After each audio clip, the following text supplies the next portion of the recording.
Lexova Kur'an me shumë knaqësi, Zoti thot këshillat na bëjnë shumë dobi.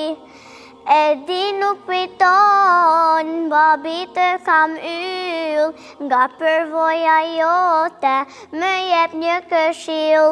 Do t'i them ca vargje me plot urtësi, nga libri i Zotit për plot mirësi. Do të bëjmë dobi, të jesh i sigurt, këshillat të birit nga Lukmani urt. Pres me padurim, babi më trego, asgjë Zotit tim unë mos i shoqëroj.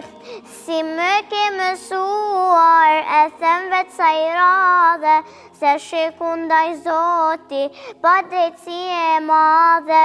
Falle bir namazin, urdhro për të mirë, pengoje të keqen, sillu me mëshirë.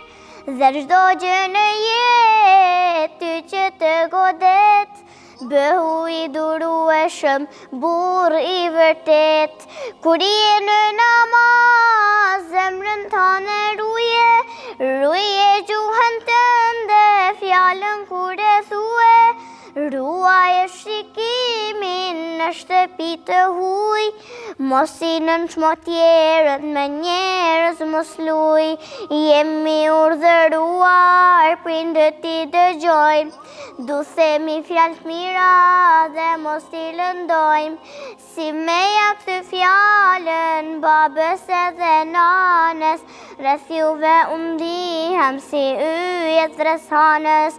Bëhu i devotshëm çdo herë për drekti, je poç dhe për vete, në poç mos me hy.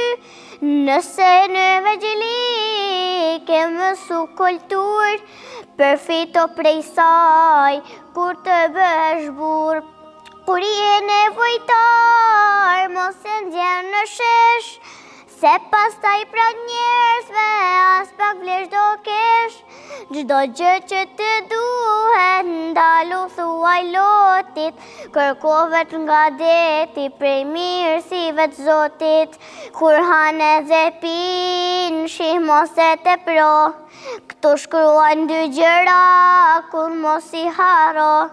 Mos haro Allahun, Zotin fuqi plot, mos e haro vdekjen, sa ti jesh në këtë botë. Bëhu i qëndrueshëm dhe mos u dobëso, dhe këta dy gjëra kur mos i kujto.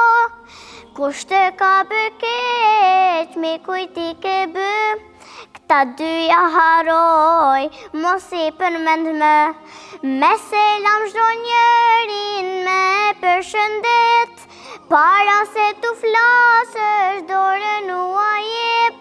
Në mendor se fjalët prej argjendian, heshtja është flori, më shumë vlerë ka. Historia e Jahjes a.s. A dini ju kush ishte Jahja a.s.? Ai ishte një profet i dërguar nga Zoti dhe kishte një mision të rëndësishëm, të udhëhiqte njerëzit në rrugën e drejtë dhe t'i ndihmonte ata të largoheshin nga mëkatet. Jahja lindi në një kohë kur shumë njerëz kishin harruar Zotin dhe jetonin në mëkate. Ai ishte i biri i Zekerias a.s., një tjetër profet i njohur.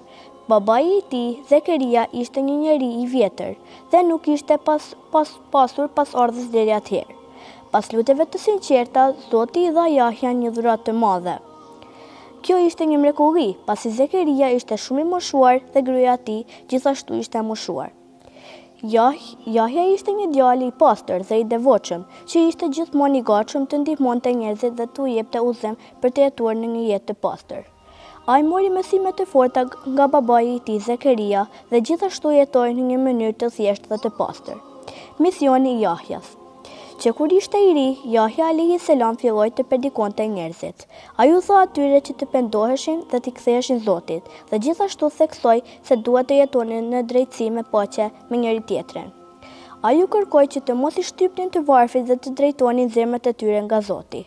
Jahja ishte i njohur për mënyrën e tij së jetesës. Ai jetonte në një shkretërir dhe i kalonte ditët e tij në lutje dhe adhurim të Zotit.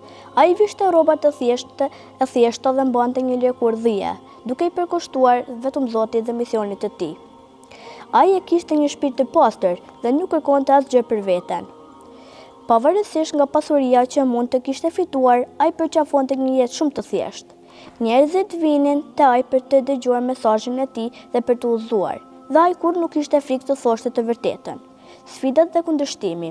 Megjithatë, jo të gjithë njerëzit e pranuan mesazhin e Jahjes alayhis salam. Disa njerëz që ishin të pasur dhe të fuqishëm, që ndiheshin të kërcënuar nga mesazhi i tij, e kundërshtuan dhe e kritikuan.